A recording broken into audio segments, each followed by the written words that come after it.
Alright, how you guys doing today? Today we get into John chapter 9.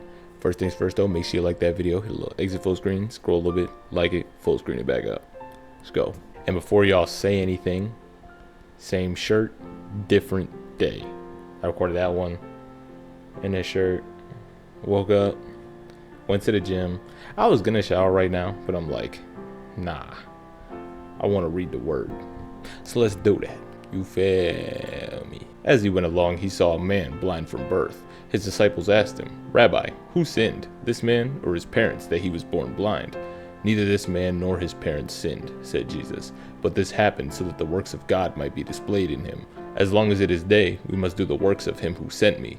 Night is coming, when no one can work. While I am in the world, I am the light of the world. After saying this, he spit on the ground, made some mud with the saliva, and put it on the man's eyes. Go, he told him. Wash in the pool of Siloam. This word means sent. So the man went and washed away and came home seeing. His neighbors and those who had formerly seen him begging asked, Isn't this the same man who used to sit and beg? Some claimed that he was. Others said, No, he only looks like him. But he himself insisted, I am the man. How then were your eyes opened? They asked.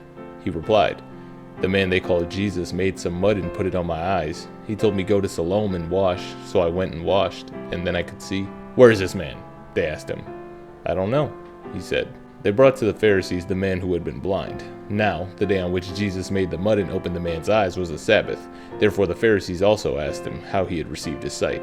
He put mud on my eyes, the man replied, and I washed, and now I see. Some of the Pharisees said, This man is not from God, for he does not keep the Sabbath.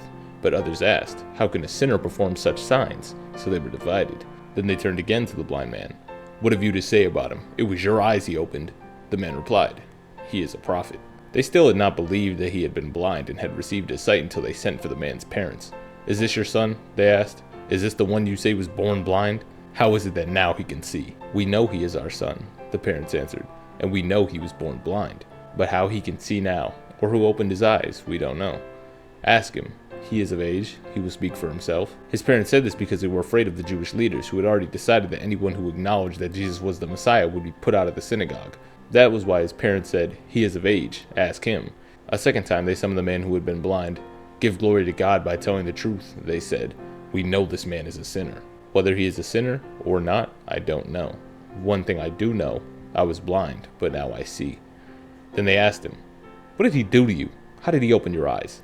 He answered, I've told you already, and you did not listen. Why do you want to hear it again? Do you want to become his disciples too? Then they hurled insults at him and said, You are this fellow's disciple. We are disciples of Moses. We know that God spoke to Moses, but as for this fellow, we don't even know where he comes from. The man answered, Now that is remarkable. You don't know where he comes from, yet he opened my eyes. We know that God does not listen to sinners. He listens to the godly person who does his will. Nobody has ever heard of opening the eyes of a man born blind. If this man were not from God, he could do nothing. To this they replied, You were steeped in sin at birth. How dare you lecture us? And they threw him out. Jesus heard that they had thrown him out, and when he found him, he said, Do you believe in the Son of Man? Who is he, sir? The man asked. Tell me so that I may believe in him. Jesus said, You have now seen him. In fact, he is the one speaking with you.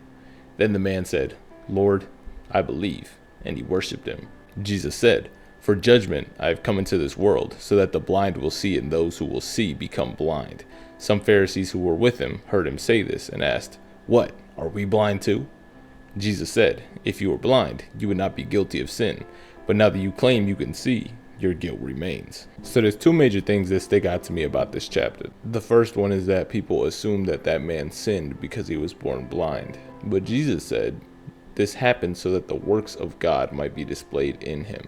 And now we're at Blue Letter Bible just to get different translations to see how they word this. The works of God should be made manifest in him. The works of God should be revealed in him. The power of God could be seen in him, so that the acts of God may be revealed through what happens to him. Oh, I don't even know what the NET stands for. The New English Translation or something? So that the acts of God may be revealed through what happens to him. And then Jesus says, We must perform the deeds of the one who sent me as long as it is daytime. Night is coming when no one can work. As long as I am in the world, I am the light of the world. I also don't get that. He's saying no one can work at night. but he's the light of the world. Or is he just saying that he can work at nighttime? Jesus saying things. Jésus répondit, ce n'est pas que lui who se prend.